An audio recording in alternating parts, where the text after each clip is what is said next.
बंदर और दो बिल्लियों की कहानी।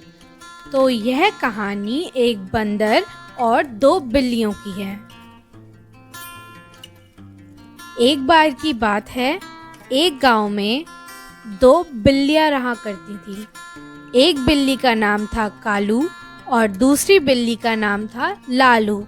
दोनों ही बिल्लियों में बड़ा प्रेम था। एक दिन वह खाली पेट पूरे गांव में खाने की तलाश में घूम रही थी। तभी लालू को एक रोटी दिखी और वह उसे मुंह में दबाकर कालू के पास ले आया। अब रोटी एक और बिल्लियां दो। वह दोनों पेड़ के नीचे बैठ गईं और उस रोटी को आधा आधा बांट लिया।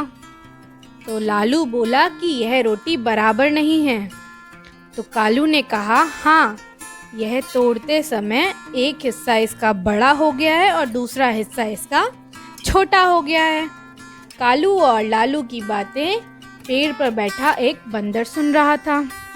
तो बंदर ने क्या करा, वो नीचे आया और बोला, लाओ, मैं तुम्हारी रोटी बराबर कर देता हूँ।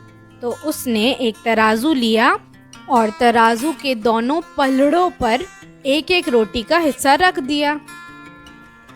अब जिस तरफ रोटी का टुकड़ा भारी था, उस साइड का पलड़ा नीचे हो गया। तो बंदर ने एक सुझाव निकाला। जो रोटी का टुकड़ा बड़ा था, उसमें से उसने एक टुकड़ा छोटा सा तोड़ा और खा गया। तो अब उसने फिर से उन रोटियों को तोला। तो अब उल्टा हो गया, जो छोटा टुकड़ा था वो बड़ा हो गया और जो बड़ा टुकड़ा था छोटा हो गया। तो उन्हें बराबर करने के लिए फिर से उसने बड़े वाले टुकड़े में से एक रोटी खा ली। अब उसने फिर तोला, अब फिर यही हो रहा था, तो उसने बड़े वाले टुकड़े में से फिर एक रोटी खा ली और ऐसे करते करते बंदर पूरी रोटी खा गया और दोनों बिल्लियां बंदर का मुंह देखती रह गईं।